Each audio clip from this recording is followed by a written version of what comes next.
আপনি যদি চিন্তা করেন যে আমি কেমন আছি, আমার দ্বারা গুনাহ হয়ে যায়, গুনাহ কি করে মাফ করাই, এই পরিমাণে গুনাহ করলাম, আমার গুনাহকে যদি সমুদ্রের পানির মধ্যে রাখা দেওয়া হয়, সমুদ্রের পানি দেখা যাবে না গুনাহের কারণে। গুনাহকে যদি আকাশ আর জমিনের মধ্যবর্তী স্থানে রাখা দেওয়া হয়, বলে না না না, গুনাহের কারণে জমিনের ফাঁকা জায়গা দেখা যাবে না। গুনাহকে যদি পাহাড়ের উপরে রাখা দেওয়া হয়, পাহাড়টা গুনাহের কারণে ধৈর্যা পড়ে যাবে। এই পরিমাণে গুনাহ নিয়ে যখন আপনি মালিকের দরবারে উপরের দিকে হাতটা তুইলা দিবেন, আর নিচের দিকে যখন আল্লাহ কুদরতি পাটা বিছায়া দেয়, ওই কুদরতি পায়ের মধ্যে কপালটা লাগায় দিবেন আর কান্না করবেন। মালিক বলে ইউহিব্বুত তাওয়াবিনা ওয়া ইউহিব্বুল মুতাতাহহিরিন, আপনি পবিত্র হয়া তওবা করতে দেরি হয়, মালিক আওয়াজ করে বলে তোর জীবনটা আমি পবিত্র বানায় দিলাম। আমাদের যুবক ভাইরা তো এটাই চাই। যুবক ভাইদের চিন্তা চেতনা এমনই হওয়া উচিত, বলে আমাদের জীবন পাক বানাবো, সাফ বানাবো। একটু সাউন্ডটা বাড়ান না, আপনার যে কমায় নিছেন বেসটা একটু বাড়ান। রাগ হয়ে না, রাগ হইতেছেন আপনি, বেসটা বাড়ান, বেস হ্যাঁ কমেন, এটা আস্তে আস্তে কমে যায়, সাউন্ডের সিস্টেম আস্তে আস্তে কমে যায়, 5 মিনিট পরে আবার বাড়াতে হয়। আমি আস্তে কথা বলি তো রাগ হইতেছেন আপনারা? হ্যাঁ, রাগ হয়েন না।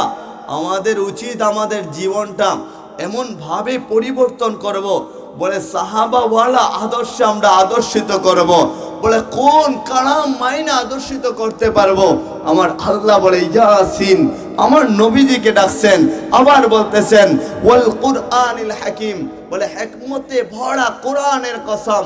এই কোরআন যে মানবে তার ভিতরে হিকমত আর জ্ঞান দিয়া পরিপূর্ণ ভরপুর কে করে দিবে? আওয়াজ কি যা করলেন না, কে করে দিবে? বলে আল্লাহ হিকমত দিয়ে আপনার ভিতরটা ভরপুর করে দিবে। তো কি কইরা ভরপুর করে দেয়? হিকমত ওয়ালা কালাম কি কইরা হয়? বলে এত হিকমত, একটা মজার ঘটনা মনে পড়ে গেছে। হিকমতে ভরা কোরআন কি কইরা হয়? বাদশা আকবর রহমতুল্লাহ, বাদশা আকবর নাম শুনছেননি আপনারা? বলে 50 বছরের ধাপটের বাচ্চা ছিল। যারা ইতিহাস পড়েন আপনারা জানেন, ওই বাদশা আকবরের দরবারে একজন মোল্লা ছিলেন, নাম ছিল মোল্লা দোপিয়াজু। বলে মোল্লা দোপিয়াজু আর বাচ্চা মিলে একদিন গল্প করতেছেন। তো গল্পের ফাঁকে একবার মোল্লা দোপিয়াজু আওয়াজ করে বলেন, আচ্ছা বাদশা, আপনি তো 50 বছরের ধাপটের বাচ্চা, তো বলেন না ছোট একটা বাচ্চার আবদার মিটাতে পারবেন আপনি? বলে হ্যাঁ, আমি 50 বছরের ধাপটের বাচ্চা, ছোট বাচ্চার আবদারই তো বললা, কেন মিটাইতে পারবো না? ওটা কোনো ব্যাপার হইল নি, আমি না বাচ্চা, আমার কাছে তো কোনো কিছুর অভাব নাই, পারবো। বলে তাইলে শুরু হয়ে যাক, আমি আপনার সন্তান সাজলাম, আপনি আমার বাবা সাজেন, আমি ছোট বাচ্চা সাজলাম, আপনি বড় হইলেন। তাই এবার কান্না করতেছেন মোল্লা দোপিয়াজু। বলে কান্দিস কেন? বলে কান্দি এজন্য আমার চকলেট লাগবে। আপনাদেরকে বুঝাইতে পারতেছে কিনা বুঝি না। বলে চকলেট লাগবে, চকলেট দেন। তো বাচ্চা চকলেট আইনা দিছে, উনি ওটাকে খায়া আবার ফেলে দিছেন, ফেলে আবার কান্না শুরু করে দিছেন। বাচ্চা বলে আবার কান্দ ক্যা? বলে আমার একটা হাতি লাগবে, হাতি আইনা দাও। বলে একটা হাতি আইনা দিছে, বিশাল হাতি।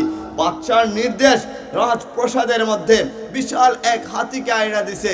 তো হাতি যখন আনছে, ওই মোল্লা দোপিয়াজু ওটার একটু সুর টুর ধরছেন, ওটাকে একটু ধৈরা ছিড়া।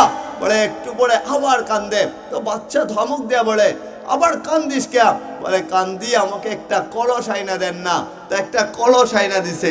ওই হাতি বিশাল আকারে হাতি, আর পাশাপাশি একটা কলস আইনা দিছে, আবার কলস ধরেরা। একটু পরে মোল্লা আবার কান্দে। বলে আবার কান্দিস কে? বলে আমার হাতিটারে ওই কলসির ভিতরে ঢুকায় দেন না।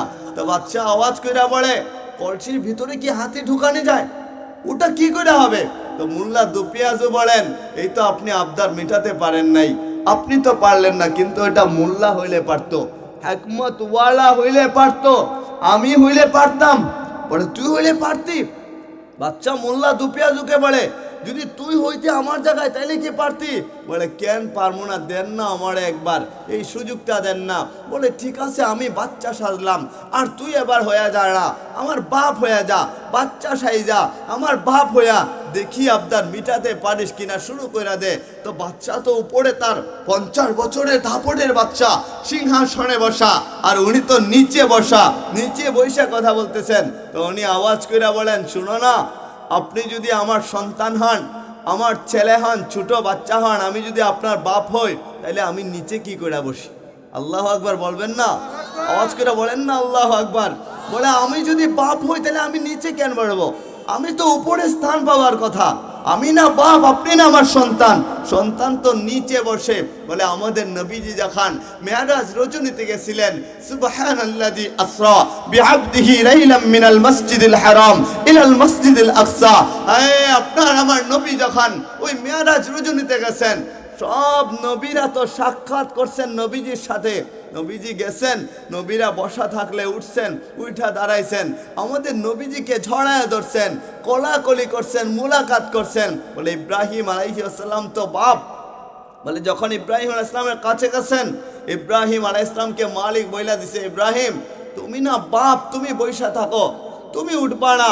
তো ইব্রাহিম আলাইহিস সালাম বলে যেখানে বসা ছিলেন ওখানে তিনি বসা রইছেন, তিনি উঠেন না। আমাদের নবীজি কাছে গেছেন, যাওয়ার পরে ইব্রাহিম আলাইহিস সালাম তখন উঠছেন আর সন্তানকে ঝড়ায় নিছেন।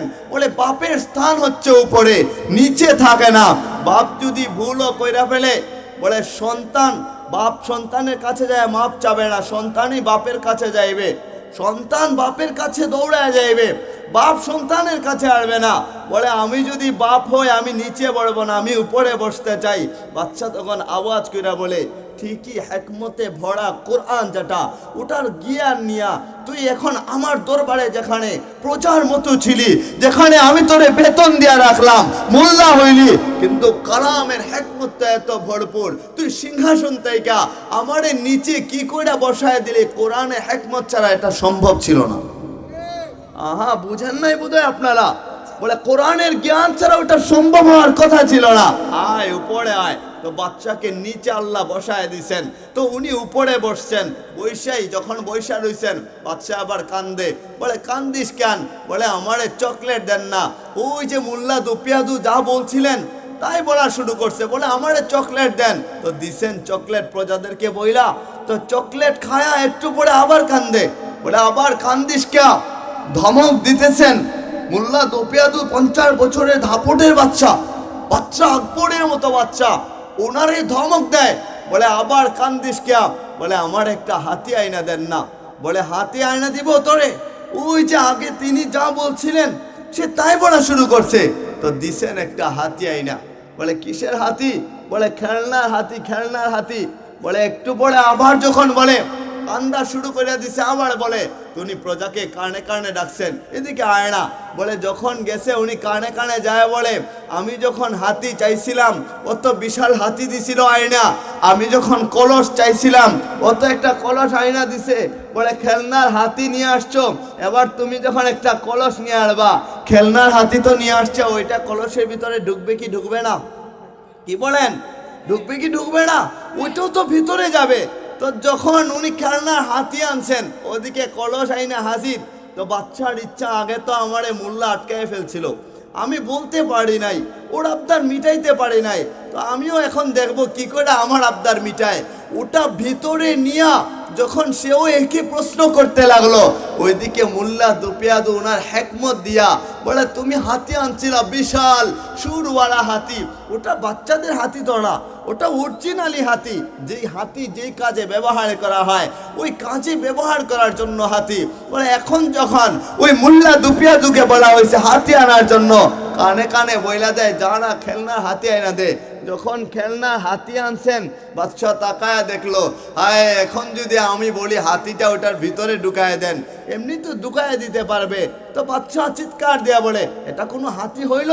তো মোল্লা দুপিয়াদু বলেন আপনি তো বাচ্চাদের হাতি চিনেন না, আপনি বাচ্চাদের হাতি চিনেন না। বলে পারলাম না তোর সাথে, কেননা তোর ভিতরে হিকমত ওয়ালা কোরআন আছে। ওনার দরবারে যে বাদশা ছিল, বাদশা প্রধানমন্ত্রী বলবীর, বলে প্রধান উপদেষ্টা বলবীর ছিল, বলবীর। ওই বাচ্চা হাঁটতেছেন, আর এমন সময় পাশে একটা পুকুর দেখায়, বলে আচ্ছা বলবীর, তুমি বলো তো পুকুরে কয় বাটি পানি হবে? তো বলে বাচ্চা নামদার, আপনার কি মাথা খারাপ হইল নাকি? পুকুরের পানি কি বাটি দিয়ে মাপা যায়? হ্যাঁ, পুকুরের পানি বাটি দিয়ে কি করে মাপবো? বলে তখনই ছোট একটা বাচ্চা, এখানে বাচ্চারা আছে না, ওই রকম একটা বাচ্চা হাইটে যাচ্ছিল ওই পাশ দিয়া। তো দেখে মনে হয়েছিল মাদ্রাসার কোন ছাত্র হবে। ওরে ডাইকা আনছে, বাচ্চা তুই এদিকে আয়। তো বাচ্চার কাছে যখন গেছে, ছোট বাচ্চা ভয় পায়া গেছে। বলে বাচ্চা আকবর আমারে কেন ডাক দিল? কোনো অপরাধ করলাম নাকি? ছোট বাচ্চা। তো যখন কাছে গেছে, ওরে আওয়াজ করে বলে তুই বল না, এই পুকুরের মধ্যে কয় বাটি পানি হবে? ও ঠাস করেই বলে কি, বলে পুকুরের সমান যদি একটা বাটি বানানো হয় তাহলে এক বাটি পানি হবে। বলেন না আল্লাহু আকবার। যদি 2 বাটি হয় তাহলে 2 বাটি পানি। বলতে শুরু করছে আর থামে না। বাচ্চা আওয়াজ করে বলে আমি বুঝতে পারলাম তোরে ঠেকানো আমাদের পক্ষে সম্ভব না। আর বলবীর ডাইকা বলে, বলবীর শোনো না, এই ছোট বাচ্চাটা যদি বড় হইতো, বুঝদার হইতো, ওর যদি জ্ঞান থাকতো ভালোভাবে, তোরে প্রধানমন্ত্রী বাদ দিয়া ওরে আমি প্রধানমন্ত্রী বানাই দিতাম। বলেন আল্লাহু আকবার।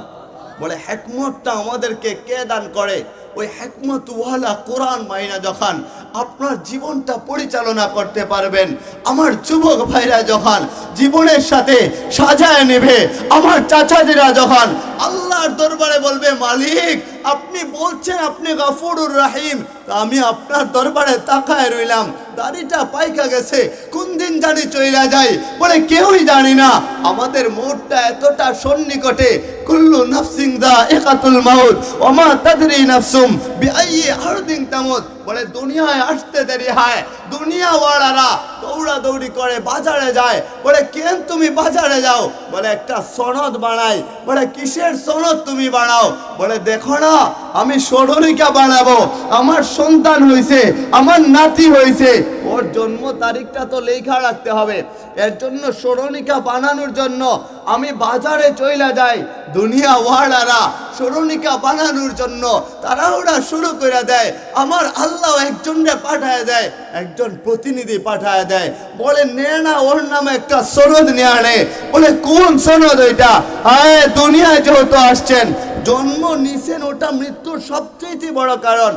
জন্ম নিয়েছেন মানে আপনি মইরা যাবেন, এটা 100% শিওর, এর মধ্যে কোনো সন্দেহ নাই। পৃথিবীর যত বর্মের লোক আছে না কেন, যত ধর্মের লোক থাকে না কেন, হিন্দু হোক, বৌদ্ধ হোক, খ্রিস্টান হোক, সকলে একটা বিশ্বাস করে যে আমি ঠিকই দুনিয়ার বুক বিলাস ছাইরা চলে যাইতে হবে অন্ধকার কবরে, ওখানে কেউই থাকবে না, সব কিছু চাইরা একা একা ঠিকই চলে যাইতে হবে। আয় দুনিয়াওয়ালারা যখন স্মরণিকা বাড়ায়, আমার আল্লাহ তখন মালাকুল মউত আজরাইল আলাইহিস সালামকে আমাদের কাছে পাঠায় দেয়, মৃত্যু সনদ দেয়া। বলে ওর হাতেটা দিয়ে দেয় না, ও সনদ বানায়। আমিও সনদ দিলাম, ও জন্ম নিছে, তবে কোন দিন মরবে এটার সনদ তখনই তার হাতে দিয়ে দেওয়া হয়। ওমা তাদরি নাফসুম বিআইয়ি আরদিন তামুত, কার মৃত্যুটা কখন হবে, কোথায় হবে? মোটর সাইকেল দিয়ে বের হইবেন, নবীগঞ্জে যাবেন, আড্ডা দিবেন, ওখানে যাওয়া হবে, নাকি আপনি বারবিকিউ খাইতে অন্য কোথাও গেছেন, ওখানে যাওয়া হবে, নাকি ঘুমাইতে গেছেন, ঘুমের ঘরে ওই রূহটা বের হয়ে গেছে আর ফিরে আসে না, নাকি সেখানে হবে, সেটা পৃথিবীর কেউই জানে না, একজন জানেন। আওয়াজ করে বলেন না তিনি কে? বলে আমি কখন মইরা যাইব ওটা কেউই জানে না, ওটা শুধু আমার মালিক জানে। তাই আমি তো বলি আপনি আমি যখন রাতের বেলা ঘুমাইতে যাইব, ওই মালিকের দরবারে বলবো মালিক এত বড় সংসার, এত ঝাই ঝামেলা সব সামলে নিয়া সারাদিন তোমার কাছে আসতে পারি নাই, এখন ঘুমাইতে চললাম, সকালে যদি উঠাও তাইলে উঠবো, আর নাইলে চিরনিদ্রা হয়ে যাবে। কেননা ঘুম তো মৃত্যুই, ঘুম তো মারা যাওয়াই। ঘুম যদি মৃত্যু মারা যাওয়া না হইতো তাহলে ঘুম থেকে উঠার দয়াটা কেন হবে? আলহামদুলিল্লাহিল্লাযী আহইয়ানা বাদামা আমাতানা ওয়া ইলাইহিন নুশুর। ঘুমানোর সময় এই দোয়া কেন হবে? আল্লাহুম্মা বিসমিকা আমুতু ওয়া আহইয়া। আরো তো কত দোয়া আছে, অন্য দোয়া তো হইতে পারতো। বলে ঘুমানোর সময় বলেন মালিক তোমার নামে আমি মহিলা যাইতেছি, রুহটা বের হয়ে যায়, আত্মা বের হয়ে যায়, আবার তুমি আমারে জাগায় দিও। ও মালিক ঘুমের ঘরে যদি মহিলা যায় তুমি আমারে মাফ কইরা দিও। আর আমরা যখন জীবিত হয় আমার রুহটা ভিতরে দেওয়া হয়, দুনিয়ার আলো বাতাস দেখতে পাই। এর জন্যই তো মালিকের দরবারে সদা সর্বদা শুকরিয়া আদায় করা আমাদের প্রয়োজন ছিল। উচিত তো ছিল শিক্ষিত মানুষগুলা শিক্ষিত হওয়ার পরে আল্লাহর কাছাকাছি থাকবে। উচিত তো ছিল ধনী ধন পাওয়ার পরে আল্লাহর কুদরতি পায়ের কাছে পড়ে থাকবে। মালিক আপনি আমারে সম্পদশালী বানাইছেন, তোমারে কি করে ভুলে থাকি।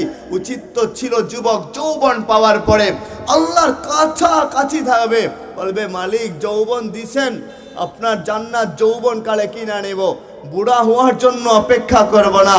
যুবক ভাইরা যদি ওইটা চিন্তা কইরা রাতের বেলা সবাই যদি আমাদের মা বোনরাও যদি ওইটা ভাবতো, রাতের বেলা অন্ধকারাচ্ছন্ন অবস্থায় বলে মইরা যাওয়ার আগে আমি মরার ভান করব, বলে কি কইরা ওই ভানটা করব, রাতের বেলা দরজা জানালা সমগ্র কিছু বন্ধ কইরা বলে মা বাবা ভাই বোন কাউরে দেখানোর জন্য না, ওই মালিককে খুশি করার জন্য, ওনারে দেখানোর জন্য আপনি নামাজে দাঁড়ায় যাবেন আর বলবেন মালিক তাকায় দেখেন না আমার পা থেকে মাথা পর্যন্ত গুনাহ ছাড়া আর কিচ্ছু নাই।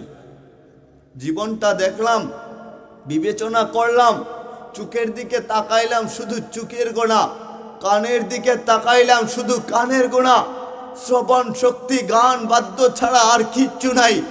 আমার মাথার দিকে তাকাইলাম বলে চিন্তা চেতনা সদা সর্বদা খারাপ ছিল।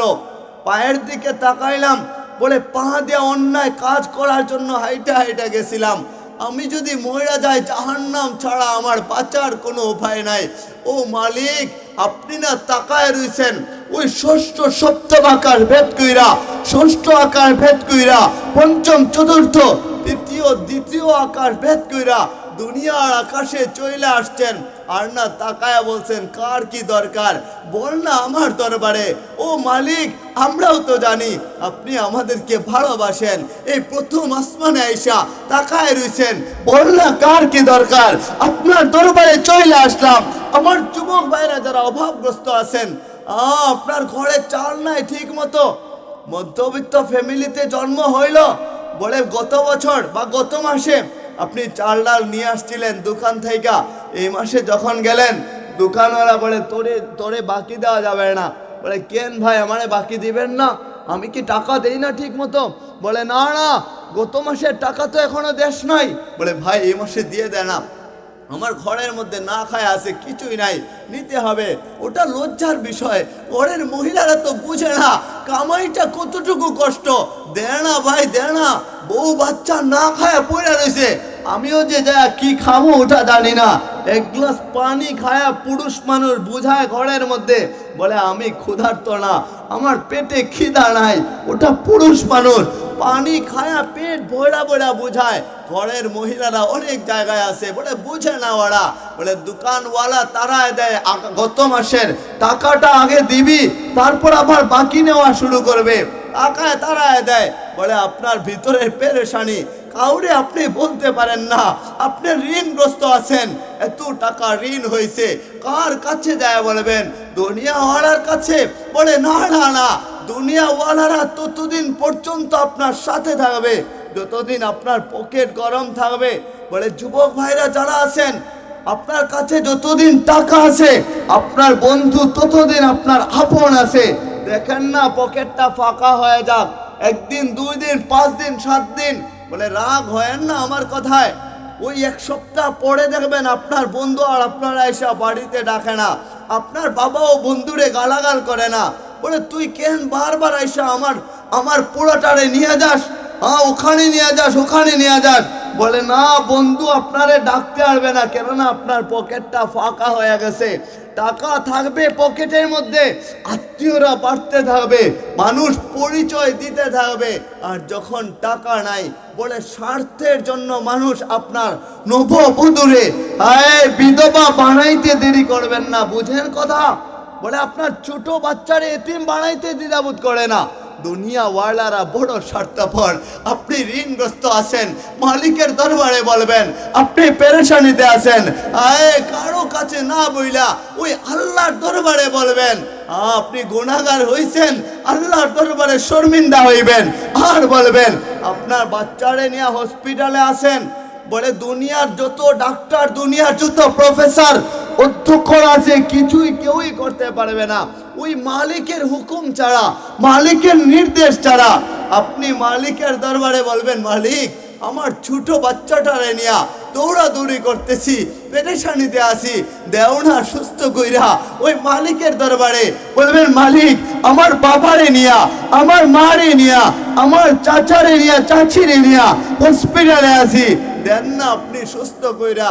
ওই রাতের বেলা যায় যখন, দুনিয়ার কারো প্রতি ভরসা না কইরা ওই আকাশের মালিক, জমিনের মালিক, চন্দ্র গ্রহ যা না কিছু দেখেন, সমগ্র কিছুর মালিক আল্লাহর দরবারে বলবেন, ক্ষমতাসীনের কাছে বলবেন, তাবারাকাল্লাযী বিয়াদিহিল মুলকু ওয়া হুয়া আলা কুল্লি শাইইন কাদির। বলে সমগ্র ক্ষমতাবানের একজন ক্ষমতাবান আমার মালিকের দরবারে যখন রাতের বেলা আপনি দাঁড়ায় যাইবেন, আর মালিক প্রথম আসমানে চলে আসে আর তাকায় থাকে।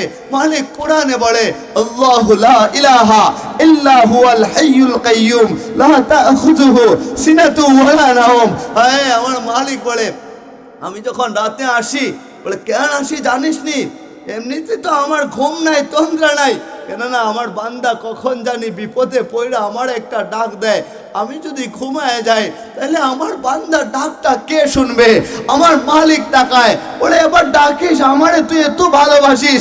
রাতের বেলা এই শীতের সময় উঠা তাহাজ্জুদের নামাজের সময় বলে 2 রাকাত নামাজ পড়বো, আল্লাহর দরবারে চাইবো, মালিকের দরবারে চাইবো সমগ্র দুঃখের কথা।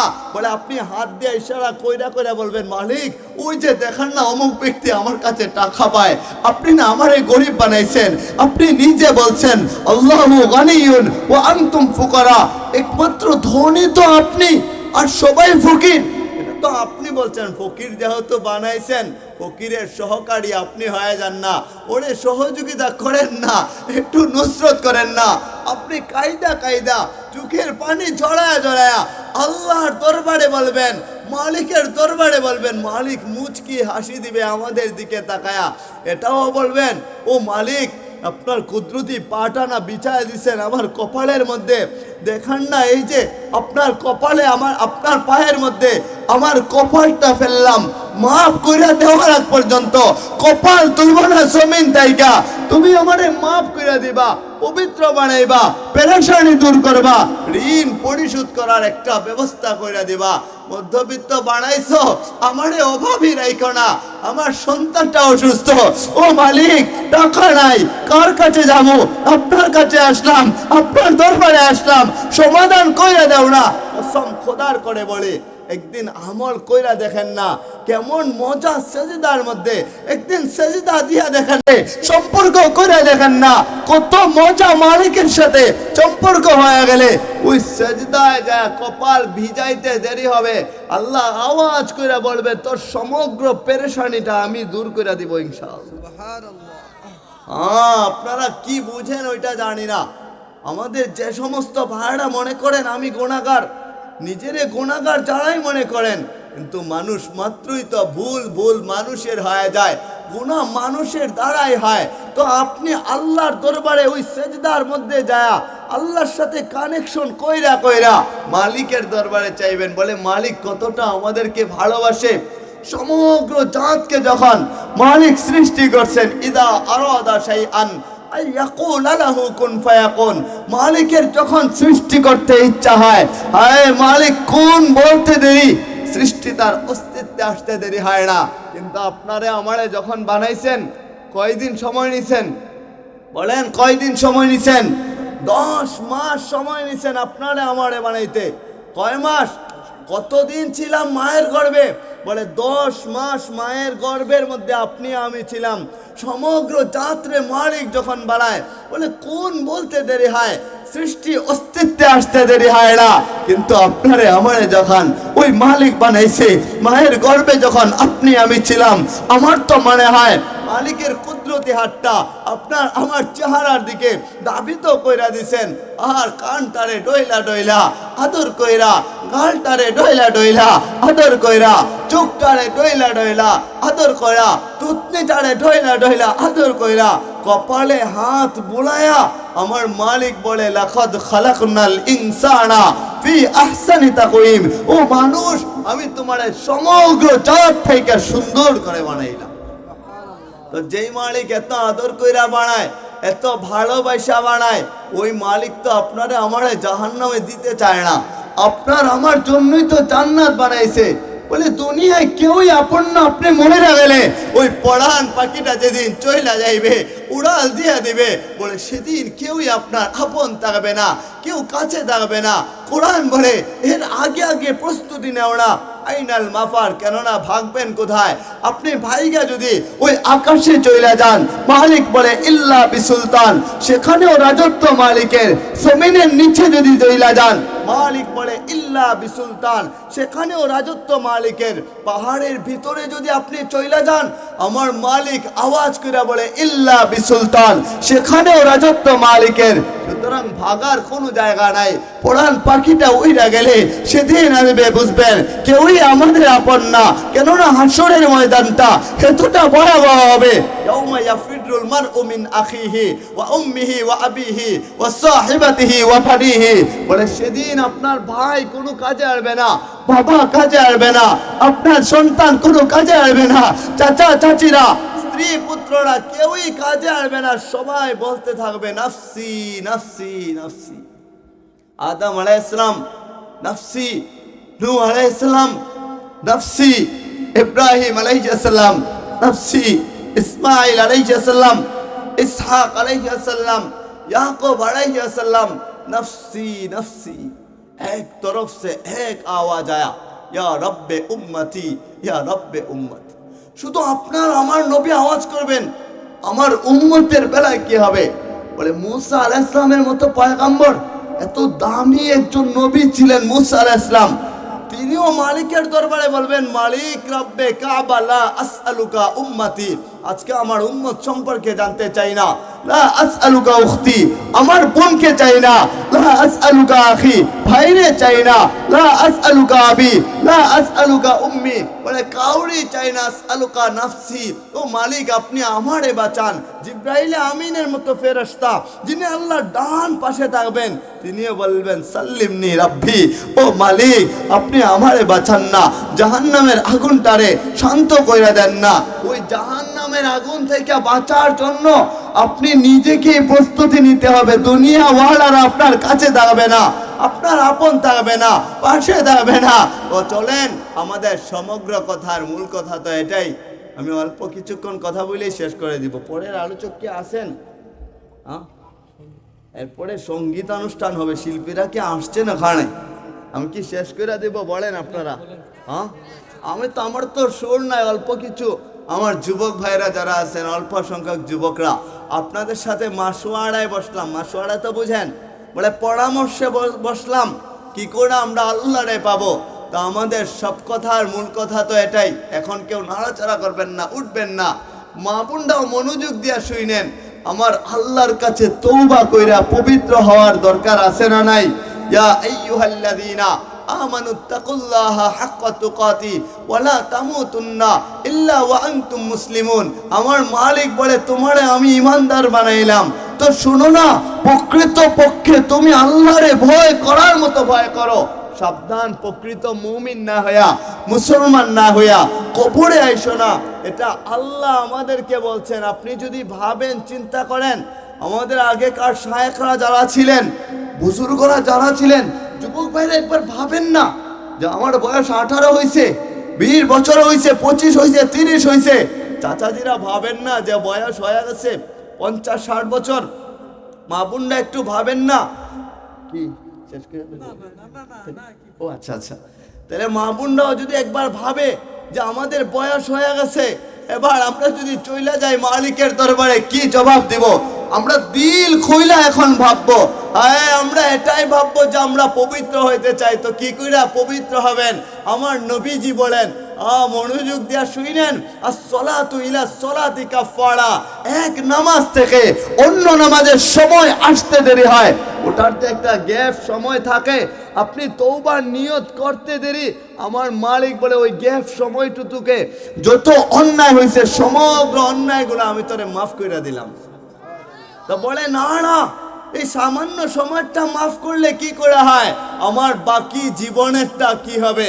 আমার নবীজি বলেন, আল জুমাতু ইলাল জুমাতি কাফারা, এক শুক্রবার থেকে জুমাবার থেকে অন্য জুমাবার আসতে দেরি হয়, আপনি তওবার নিয়ত করতে দেরি হয়, আমার মালিক আওয়াজ করে বলে পুরা সপ্তাহটা আমি আল্লাহ তোরে মাফ করে দিলাম। বলে হ্যাঁ, এক সপ্তাহটা মাফ হইলো, বাকি জীবনের কি হবে? আমার রাসূল বলেন, আর রমাদানু ইলা রমাদানি কাফারা, এক বছর পরে রমাদান মাস আসে, এক রমাদান থেকে অন্য রমাদান যখন আসে, আসতে দেরি হয়, আপনি তওবার নিয়ত করতে দেরি হয়, পুরা বছরেরটা আল্লাহ মাফ কইরা দিতে দেরি করে না। বলে পুরা বছরেরটা মাফ হইলো, তাতেও আমার মন মতো হয় নাই। বলে কেন হয় নাই? বলে বাকি জিন্দগিটাও আমি মালিকের দরবারে পবিত্র হইতে চাই, আমার যেন মাফ হয়ে যায়। বলেন না কি করে মাফ করাই? আমার নবী বলেন, আল্লাহ শিখায় দিয়েছেন, ইউহিব্বুত তাওয়াবিনা ওয়া ইউহিব্বুল মুতাতাহহিরিন, আপনি পবিত্র হয়া তওবা করতে দেরি হয়, তওবা করবেন, আল্লাহ চিৎকার দিয়ে বলে তোর পুরো জীবনটা আমি আল্লাহ পবিত্র বানায় দিলাম। আমরা পবিত্র হয়ে মালিকের দরবারে ঠিকই চইলা যাইতে হবে, ঠিকই কাফনের কাপড়টা আপনার আমার শরীরে মানুষজন পরায় দেবে। বলে কোন মানুষজন পরায় দিবে? আপনার এত আপন সন্তান, ছোট বাচ্চা যখন থাকে ওরে ঝড়ায় ধরে আপনি ঘুমান, ও জান আবদার করে আপনার কাছে সবই পূরণ করার চেষ্টা করেন, বারবার আপনার কাছে প্রশ্ন করে, আপনি বাবা হইয়া আপনি ওর প্রশ্নের জবাব দিতে বিরক্ত বোধ করেন না, আপনার গায়ের মধ্যে আইসা আব্বু বইলা বইলা জড়ায় ধরে। মা বোনরা যারা আছেন, ছোট সন্তানটা মা বইলা বইলা লাফ দিয়া মায়ের কোলে যায়, বলে কিচির মিচির শব্দ করে এক রুম থেকে অন্য রুমে দৌড়াদৌড়ি করে, উঠানে ঘুরতে যায়, অন্য বাচ্চাদের সাথে খেলতে যায়, হঠাৎ কইরা বিড়াল দেখা একটা চিৎকার দেয়, ছোট বাচ্চাটারে কত আদর কইরা ভালোবাসা আপনি বড় করেন, আপনি মরে যাওয়ার পরে আপনার সন্তান যারা আপনি কোলে পিঠে করে মানুষ করছেন, জীবন উৎসর্গ করে দিয়েছেন, ওই সন্তানটা দৌড়ায় দৌড়ায়া ওই বাজারের মধ্যে যাবে, আর যায় বলবে ভাইজান আমার কাফনের কাপড় দেন না, আমার বাবা মরে গেছে, দুনিয়া চাইরা কবরের বাসিন্দা হয়ে গেছে। কেউই সহ্য করতে পারে না। আপনার মৌতের সংবাদটা যখন আপনার মায়ের কানের মধ্যে যায়, মা যখন শুনতে পায়, মসজিদের মাইক থেকে আজান আসে, জানাজার আর মাত্র কয়েক মিনিট সময় বাকি আছে, বলে দুনিয়ার কোনো মা কি ওইটা সহ্য করতে পারে নাকি? বলে না, কেউই সহ্য করতে পারে না। আপনি কাফনের কাপড়টা নিয়ে আইসা বাড়ির আঙিনা দিয়া যাচ্ছেন, আর তাকায় দেখেন ছোট বোনটা দৌড়ায়া দৌড়ায়া ওই বড়ই পাতা নিয়ে আসে। বলে কেন বড়ই পাতা নিয়ে আসিস? বলে আমার মা বাবা মইরা গেছে, হোক সন্তান মইরা গেছে, আমার আত্মীয় মইরা গেছে, ওর জন্য বড়ই পাতা নিয়ে আসলাম। বড়ই পাতা আর গরম পানি একত্রিত কইরা জীবনের শেষ একটা আয়োজন করা হয়। এই যে ফেন্ডাল আছে না, ওইভাবে ফেন্ডালের কাপড় দিয়া ওখানে ডেকসি পাতিলগুলা থাকে, আবার ওইখানে গোসলখানা রাখা হয়। উঠার মধ্যে যখন আপনারে আমারে তুইলা দেওয়া হবে, কাপড়ের কাপড়টা পরানোর আগ মুহূর্তে ওই পানিটা যখন প্রচন্ড শীতের সময় ঠান্ডার সময় শরীরে ঢাইলে দেওয়া হবে, দুনিয়ার কেউ সহ্য করতে পারে না ওইটা দেখার পরে। ছোট বাচ্চা যদি থাকে ওইদিকে তাকায় বলে যে দেখো না আমার বাবার গায়ে কেন তোরা পানি ঢালিস, পানি ঢালবি না বাবার গায়ে। ও তো বুঝে না ছোট বাচ্চা, ও আওয়াজ করে বলে আমারই তো ঠান্ডা লাগতেছে, প্রচন্ড শীতের সময় আমি নিজে সহ্য করতে পারি না, বাবার গায়ে তোরা পানি ঢালবে না। আপনার স্ত্রী, যাদের স্ত্রীরা আছেন নতুন বিয়ে শাদী করছেন, স্ত্রীকে ভালোবাসেন, আপনার স্ত্রী বড় বড় চুপ করে তাকাবে, আর আওয়াজ করে বলবে, কে তোরা আমার স্বামীর গায়ে পানি ঢালছিস, সহ্য করতে পারবে না। ঠিকই দুনিয়ার মানুষজন পানি ঢাইলা ওই দুনিয়ার দামি দামি কাপড়গুলা আপনার শরীর থেকে কইলা চিনা নিয়ে যাবে। আপনি ভাই হয়ে আপনার বোনকে ভালোবাসা আদর কইরা একটা কানের দুল কিনা দিছিলেন, একটা নাকফুল কিনা দিছিলেন, একটা গহনা কিনা দিছিলেন। আপনি ভাই হইয়া আপনার বোনের মৌতের পরে আপনি নিজে হাতে কইরা কইরা ওই যে একটা গহনা কিনা দিছিলেন ওটা খইলা নিতেছেন। এতটা স্বার্থপর দুনিয়া ওয়ালারা হয়ে যায়। যখন মানুষজন মারা যায় বলে দামি দামি সমগ্র কিছুকে খইলা নিয়ে যাওয়া হয়। খইলা নিয়া যখন কাপড়ে মুড়ায়া এই কিছু আতর গোলাপ খুশবু দিয়া ঘরের একটা চৌকিতে নিয়ে আসা রাখা হয়। বলে ওখানে একজন লোক মুখের পাশে বসা থাকে, তুই এখানে বসবি, কেউ আসলে একটু মুখটা খইলা দেখাবি। ওইরকম বসা থাকে তো একজন, ওইরকম একজন বসা থাকে।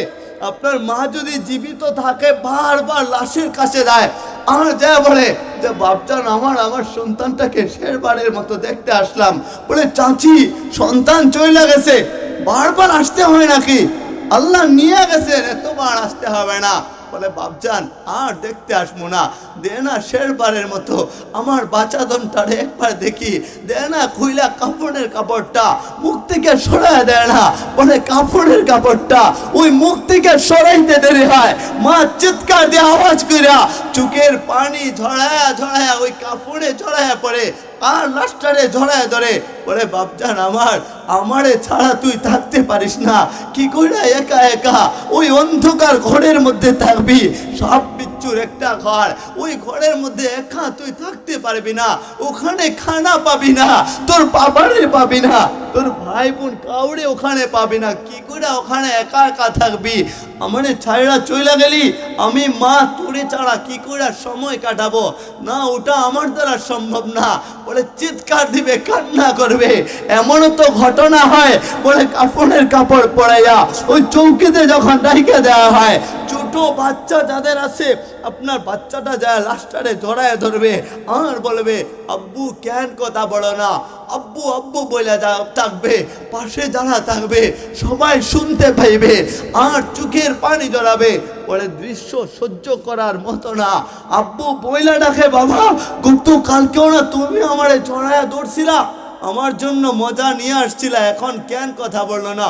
বলে এমনও ছোট বাচ্চা আছে মরে যাওয়ার পরে কবরের উপরে যায় কবর খুঁড়ে, বলে আমার মা ওখানে আছে, ওনে আমার কাছে নিয়ে আসতে চাই, বাবা ওখানে আছে। আব্বু বইলা বইলা কবরে যায় কবর খুঁড়ে মাটি খুঁড়ে আর বাপরে ডাকে বাপ বইলা, দাদারে দাদা বইলা ডাকে, চাচারে দাদিরে, নানিরে নানারে নানা বইলা বইলা ডাকে, আওয়াজ করে ডাকে। ছোট বাচ্চা যারা আছে বলে যায় ওখানে যায়, বলে মা তুমি না বলছিলে আমি হাফেজ হব, দেখো না আজকে ঠিকই হাফেজ হইলাম, কিন্তু তুমি দেখতে পারো নাই, উঠো না একবার আমারে খুলে জড়ায় নাও না। বলে মা তো চলে গেছে, আর কি করে খুলে জড়াইবে? জীবনটা এমনই হবে। একটু পরে যখন এলান আসবে, জানাজার কয়েক মিনিট সময় বাকি আছে, 4 পাওয়ালা একটা বাহন, ওই বাহনটারে খাটিয়া বলেন আর পালকি বলেন আর বাহন বলেন, উঠানে যখন নিয়ে আসা হবে, বাড়ির আঙিনা দিয়া মা তাকাবে, বাবা তাকাবে, আত্মীয়রা তাকায় থাকবে আর বলবে আমার বিশ্বাস হয় না আমার সন্তান চলে গেছে আমারে চাইরা। মা লাশের কাছে আসবে আর বলবে তোরে না বলছিলাম মোটর সাইকেল নিয়ে বের হবি না, কেন বের হইলে দেখো না আবার লাশ হইয়া ফিরে আসলি, আমার বুকের মানিক ছিলে তুই, আমার কলিজা ছিলে, আমি এখন তোরে ছাড়া কেমনে সময়টা কাটাবো? আপনার মা কাঁদবে, স্ত্রীরা কাঁদবে, বোনেরা কাঁদবে, ভাইয়া ভাইয়া বলে বলে চিৎকার দিয়ে আহাজারি করবে আর কান্না করতে থাকবে। ওই কাফনের কাপড় পরায় যখন 4 পাওয়ালা বাহনে তুইলা আপনারে মাঠের দিকে নিয়ে যাওয়া হবে, ওই ওখানে যখনই নিয়ে যাওয়া হয়, আপনার ভাই যদি বাইচা থাকে ওখানে দাঁড়ায় জানাজার আগ মুহূর্তে আর 2-1 ফুটা চোখের পানি ঝরায় ধরা, বলে আমার ভাইয়ের কোনো দোষ হয়ে থাকলে, কোনো অন্যায় করে থাকলে আপনারা সকলেই মাফ করে দিবেন। বাবা ওখানে দাঁড়ায় আর মাফি চায়। একটু পরে জানাজার নামাজটা পড়ায়া যখন বাড়ির আঙিনা দিয়ে নিয়ে যাওয়া হয়, ওই কবরস্থানে পৌঁছায় দেওয়া হয়। ওই কবরস্থানে পৌঁছায়া মাটি চাপা দিয়ে আপনারে আমারে রাইখা সবাই ঠিকই চলে আসে। এর জন্য আমাদের উচিত ওই মরণের আগে আগে মৌতের প্রস্তুতি নেওয়া।